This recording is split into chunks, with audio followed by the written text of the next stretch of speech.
À peine rencontrés, on est déjà confinés H24 à deux.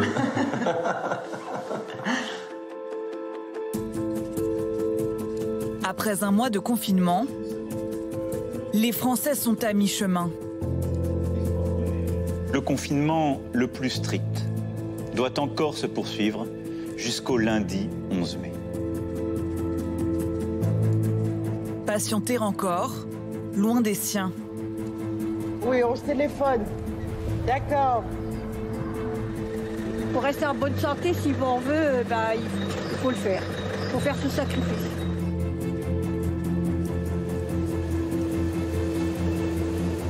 C'est pas que de la nourriture. La nourriture, c'est de l'affection, c'est de l'amour.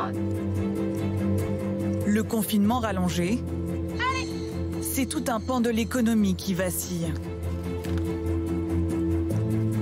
On va faire une année blanche, il va bien falloir résister et repartir l'année prochaine.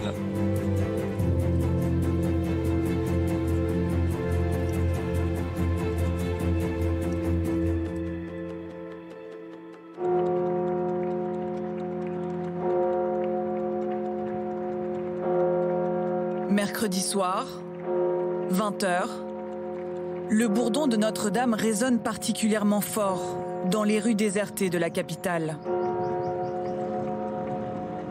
La plus ancienne cloche de la cathédrale a 2 raisons de sonner. En mémoire de l'incendie ravageur et en hommage au personnel soignant.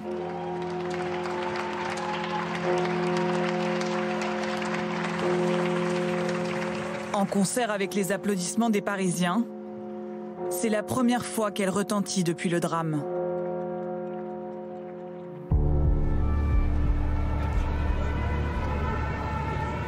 D'un fléau à l'autre.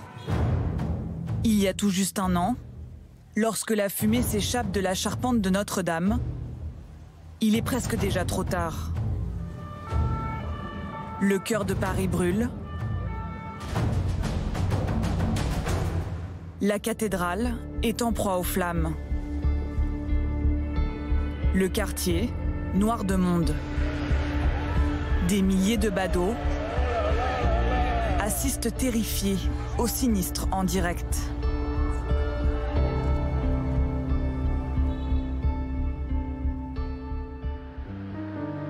Un an après, la cathédrale a tenu bon. Mais aux abords de Notre-Dame, c'est la double punition. Les rues d'habitude si vivantes sont méconnaissables.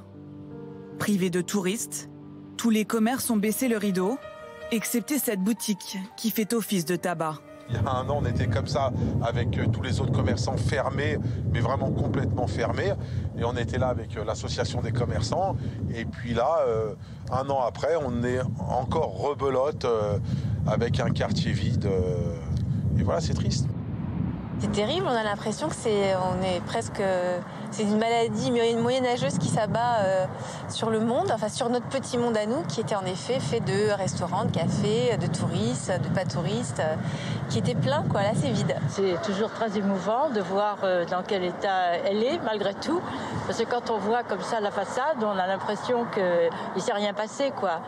Puis si on se met un petit peu sur le côté ou si on voit les grues... C'est dramatique, quoi. C'est très triste. Les travaux ont été interrompus avec la crise sanitaire. Grues et échafaudages sont figés depuis le 16 mars. Didier Durand est le patron d'une des entreprises de rénovation qui œuvre à la restauration de la cathédrale. Voilà bientôt un mois que ses ouvriers ont dû quitter le chantier. Règle numéro 1, c'est protection des hommes. Règle numéro 2, c'est protection des hommes. Règle numéro 3, on s'occupe de Notre-Dame de Paris. Voilà.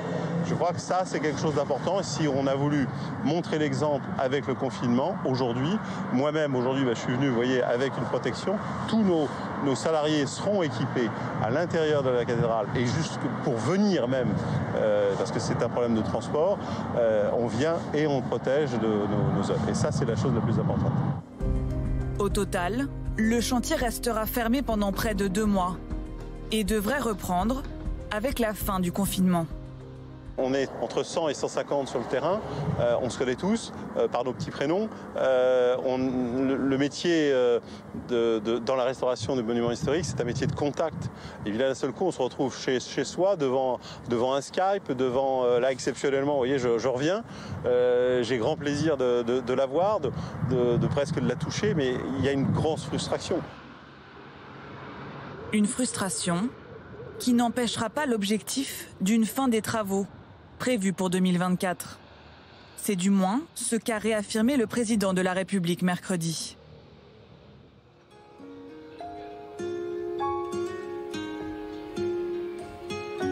Chacun ses objectifs.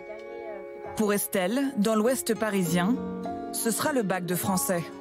Soucieux d'organiser les derniers événements parce qu'il y a des verbes d'action. J'ai prié, j'ai négligé. N'oubliez pas de dire les lignes à chaque fois. Ah oui, c'est vrai. Lundi soir, elle attendait avec impatience d'autres annonces du chef de l'État. Et on sait que l'empereur, il est mort en juillet 138. Aidée par sa grande sœur Laure, cette lycéenne de Bois-Colombes prépare son oral de français. Car pour l'heure, l'examen est maintenu. Voilà, c'est bon, très bien. C'est un peu compliqué de se mettre au travail sur les textes qu'on ne connaît pas, parce qu'on se dit que peut-être qu'on va les apprendre pour rien finalement. On est censé avoir l'oral entre le 20 juin et le 4 juillet, mais du coup, on n'est pas sûr que ce soit maintenu.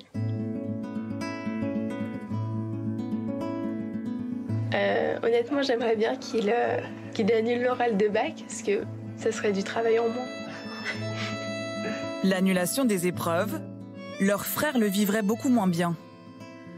Depuis 2 ans, Adrien prépare les concours d'entrée en école d'ingénieur, alors il n'envisage pas autre chose qu'un simple report.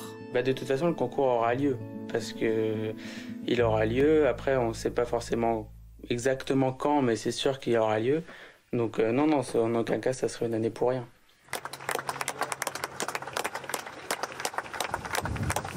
Le rituel, tous les soirs. Après l'habituel remerciement aux soignants, la famille Signe s'installe devant la télévision. Françaises, Français, mes chers compatriotes. Le président a des choses à dire aux Français. À partir du 11 mai, nous rouvrirons progressivement les crèches, les écoles, les collèges et les lycées. C'est pour moi une priorité, car la situation actuelle creuse des inégalités. Moi, j'y crois pas. Qu'au mois de mai, on va rouvrir les crèches et les écoles. Ça me paraît pas possible. Pour moi, c'est impensable. Pour les étudiants de l'enseignement supérieur, les cours ne reprendront pas physiquement jusqu'à l'été. Le gouvernement précisera, pour chacun, la bonne organisation qui sera nécessaire, en particulier pour les examens et les concours. T'as compris quoi sur le bac? Mais ils ont rien dit là sur le bac. Hein? Bah oui, c'est maintenu. Si on reprend l'école, on passe le bac. C'est logique. Sûrement. Ouais. C'est vrai, c'est logique. Et les concours aussi, c'est cool. Bah non, ils ont dit les études supérieures, ça reste. On n'aura pas de cours en présentiel, on n'aura toujours rien, donc je sais pas. On sait pas du tout comment ça va se passer au niveau des partiels, des examens et des concours. On n'a pas d'infos pour le moment, donc je sais pas. À voir. Il y a encore beaucoup de questions. La réouverture des écoles, des crèches à partir du 11 mai, honnêtement, je pensais que ça serait resté refermé jusqu'à la rentrée du mois de septembre. Je trouve que c'est peut-être un peu risqué, mais bon, il peut revenir aussi sur cette décision avant le 11 mai. Hein. Non, mais c'est vrai. Comme la famille Signe, plus de 36 millions de Français ont regardé l'allocution présidentielle lundi soir. Une audience télévisée historique dans le pays.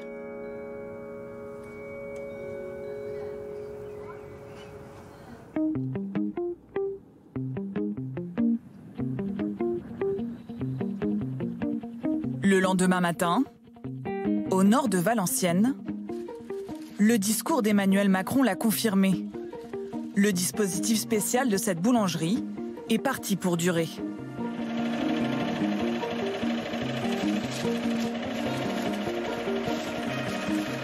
Depuis le début du confinement, Claire charge tous les matins sa camionnette pour livrer le pain frais chez ses clients. Alors là, je m'en vais 35 baguettes. Et après, on m'en ramène des chaudes vers 9h30 pour dire d'avoir toujours du bien frais. Livrer le pain, mais pas seulement. Dans cette région rurale, à la frontière belge, la boulangère apporte aussi des journaux, des vivres et du lien social à des clients qu'elle connaît bien. Une cliente, elle m'a commandé 10 paquets de pâtes. Je vais prendre 10 paquets de pâtes. Vous dites que votre client n'aime pas les pâtes longues? Non. Vous savez ce que vos clients aiment bien? Ah, ouais, surtout là, ça fait 38 ans que je travaille à la boulangerie, donc c'est longtemps que je la sers. 8 heures, la tournée commence.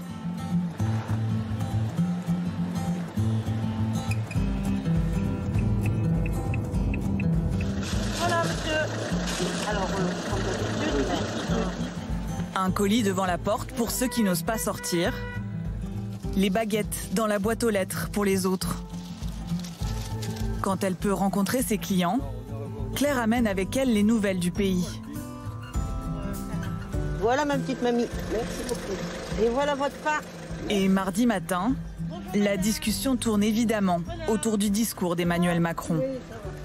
Je suis au courant de tout. J'ai la télévision allumée toute la journée. Hein. Qu'est-ce qu'il faut faire? Il faut attendre. Moi, personnellement, je ne suis pas satisfait. Parce que déjà, la ministre, elle l'avait déjà annoncé au mois de janvier. Et ils n'ont pas pris ça au sérieux. En réalité, ils se sont pris déjà bien trop tard. Et quand on voit ce qui se passe en Allemagne, ils sont déjà mieux équipés que nous, que les Français. Ben, nous, on est bien en retard. À demain, monsieur. Bonne journée. Après cette annonce d'un confinement prolongé, la boulangère s'attarde plus longuement avec ceux qui souffrent de l'isolement. C'est triste. Je ne veux pas ma famille. Enfin, ma fille, elle m'aide. Elle m'aide beaucoup, ma fille. Mais je n'ai pas mes petits-enfants. Vous avez entendu que ça allait durer encore un mois, là? Oh, on va devenir fou. Vous voulez marquer la chaîne? Oui. Merci. Hein. Allez, au revoir. Bon, on s'en doutait, hein, madame. Pour rester en bonne santé, si on veut, il faut le faire. Il faut faire ce sacrifice. Allez, bonne journée. À demain. C'est des clients, on les livre et tout, mais on a quand même un petit peu d'infinité avec eux, si vous voulez, des gens qu'on connaît depuis longtemps. Hein. Pas avec tout le monde, mais il y a des gens qu'on s'y attache plus que d'autres. Je sais pas pourquoi, c'est comme ça. Pour eux, Claire prolongera ses tournées tout au long du confinement. Au minimum, un mois de plus. Car jusqu'au 11 mai, les Français vont devoir encore patienter.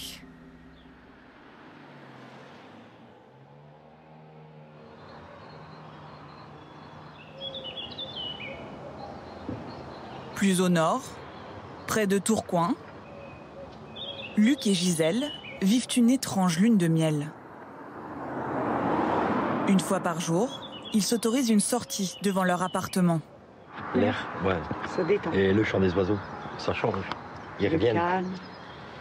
Non, ça détend. Ça fait du bien. Les deux amoureux, qui se sont rencontrés en décembre, juste avant le virus, passent le reste de la journée à refaire la peinture de leurs 40 mètres carrés. Ah, vas-y, prends la peinture. Moi, je prends le scotch déjà. On met notes.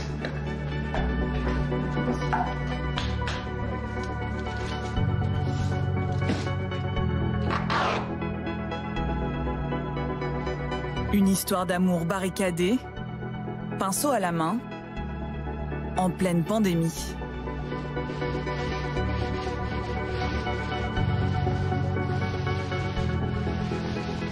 À peine rencontrés, on est déjà confinés H24 à deux. Ça se passe bien. Ça va, ouais. On a accordé nos violons. Voilà. Non, ça se passe très bien. Ça se passe bien. C'est un peu un test du temps. C'est un test, oui, voilà, c'est ça. Ouais. Si là on passe ça, après on passe tout. Hein. Avec le confinement. Et pour moi, ça me donne le temps de beaucoup parler, de se connaître. Et ça durera le temps qu'il faut, c'est tout. C'est pour la santé de tout le monde. Et surtout pour nos parents. C'est le plus dangereux. Ouais, parce que vous avez une maman qui est âgée, c'est ça? Oui, voilà. Et en plus, elle est asthmatique, diabétique. Donc ça peut être très dangereux pour elle. Et j'ai très peur pour elle. Alors Luc appelle sa mère tous les jours. Remonte un peu la caméra, que je vois quand même ton visage. Voilà. Ça va? Oui, tu vas bien et toi? Bah ça va. L'apprentissage de la vie à deux pour Luc. Pour sa mère, celui de la solitude. Chaque semaine, elle attend avec impatience les courses que lui livre son fils. Bon ben écoute, on se voit demain. À demain, gros bisous. À demain. D'accord. Je t'aime. À demain. À demain. Pour leur protection, nous demanderons aux personnes les plus vulnérables, aux personnes âgées, en situation de handicap sévère, aux personnes atteintes de maladies chroniques, de rester même après le 11 mai, confinées, tout au moins dans un premier temps. Difficile pour les familles de gérer l'isolement de leurs aînés. Cette fois-ci, Luc fait une exception. Il vient avec ses filles livrer les provisions. Je t'embrasse comme ça, tu vois. Oh mamie, oh mamie. Mais ils en bête. Moi je veux des câlins.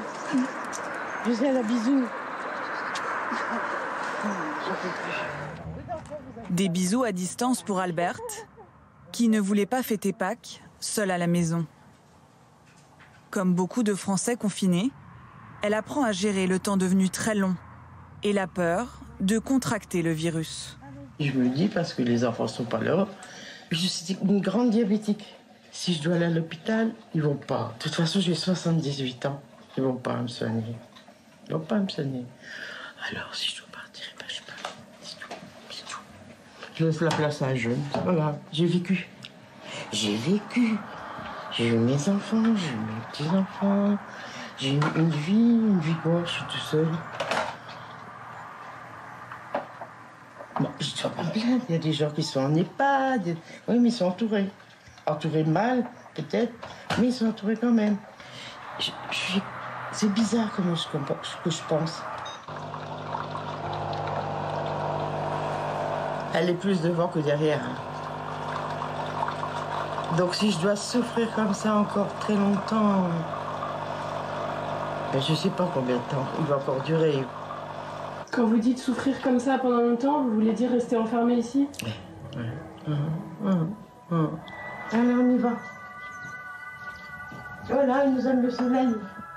Super. Alors, Super. à quelle échéance dès lors peut-on espérer entrevoir la fin définitive de cette épreuve?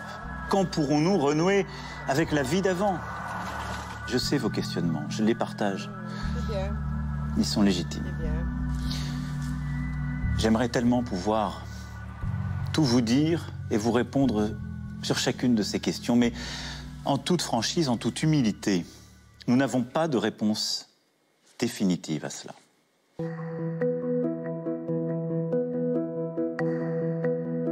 Dans son camping, au cœur des Pyrénées, alors, l'île et la réception, voilà, on vous accueille comme dans un zone hôtel. Roger fait un triste constat.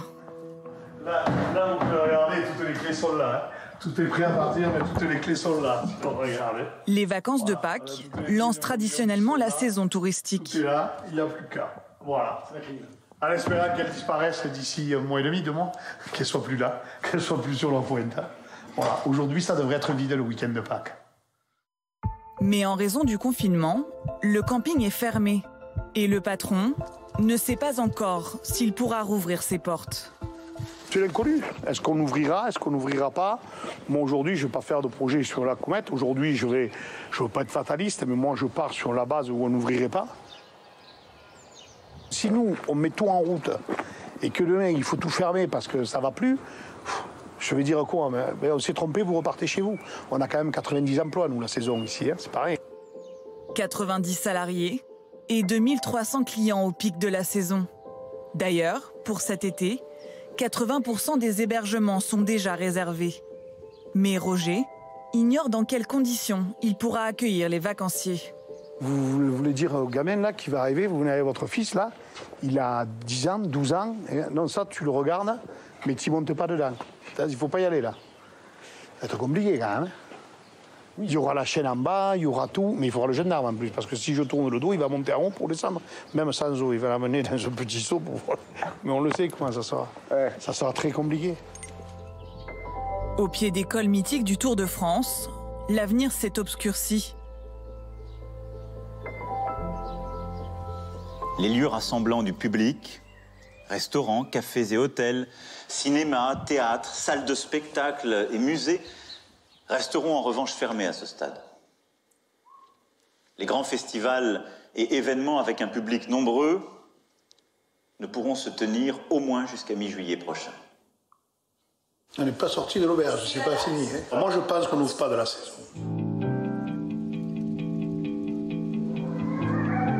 Depuis le camping de Roger, on entend les hurlements des loups du parc animalier voisin, tenu par son frère. Par rapport au coronavirus, on a gardé les plus jeunes des soigneurs et tout, qui sont le moins à risque si on avait un problème. Et il faut donner à manger tous les jours, il faut soigner tous les animaux, bien sûr. Donc l'activité, elle continue, malgré que les visiteurs n'en soient pas là. Lui, il est beaucoup moins peureux. Par contre, les deux autres femelles, elles sont un peu plus peureuses. Tu vois. Voilà, après, quand il y a du monde...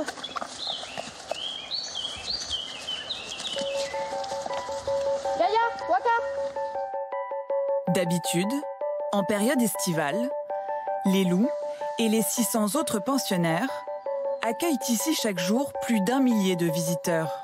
Alors lui, il s'appelle Basile, c'est un bariro. Et il a à peu près 9 mois. Les ours des Pyrénées, sortis récemment de l'hibernation, pourraient passer la saison touristique à l'abri des regards. Nous, on la voit très compliquée et quasiment nulle, quoi. On a fait le trait sur cette saison et on va faire une année blanche. Et il va bien falloir résister et repartir l'année prochaine. Le tourisme représente ici 80% de l'activité économique locale.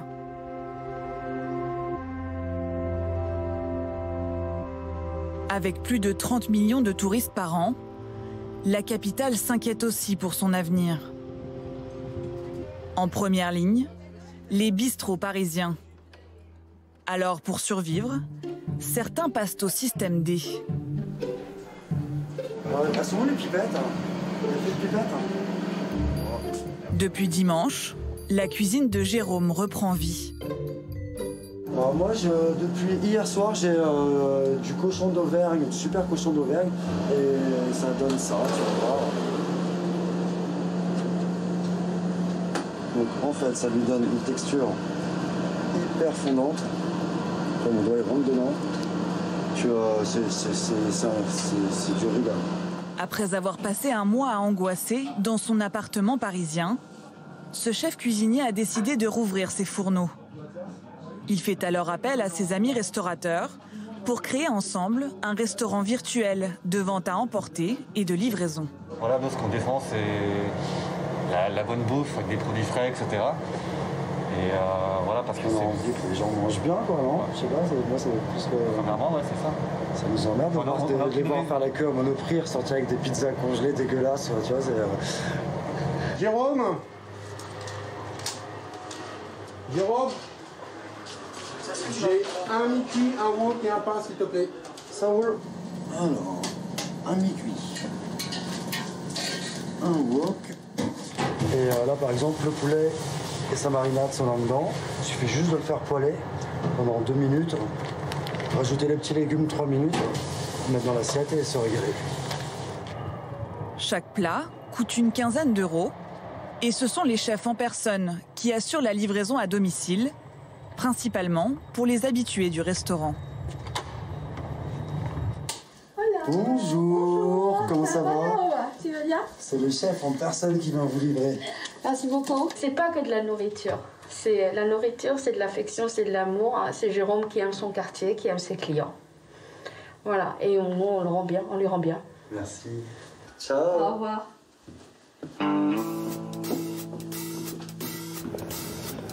Certains établissements préparent déjà le jour d'après, ou plutôt la soirée de réouverture.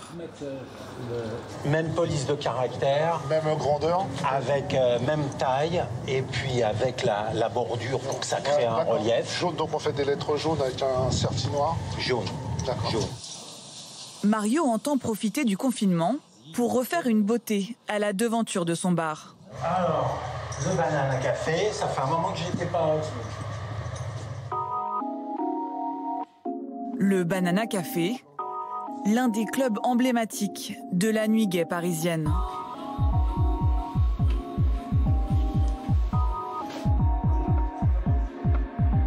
Le serveur, vous l'imaginez avec 2 coupes de champagne, un sifflet à la bouche pour dire psst, un peu de place. Ici, on célèbre la chaleur humaine. Alors la distanciation sociale, Mario refuse d'en entendre parler. Les gestes barrières dans un bar de nuit, enfin, vous imaginez 2 clients séparés par 1,50 m. Mais qu'est-ce que ça veut dire ? C'est grotesque, je veux dire, c'est impensable. Il faut que ce putain de virus disparaisse et puis qu'on aille palper, toucher, sentir, embrasser, caresser, en clair vivre. Les Français devront patienter encore 1 mois pour sortir du confinement, si tout va bien. Mario et ses confrères, eux, savent déjà qu'ils auront à attendre encore plus longtemps pour rouvrir. Au moins la mi-juillet. Tous espèrent qu'à cette date-là, les clients seront au rendez-vous du grand déconfinement.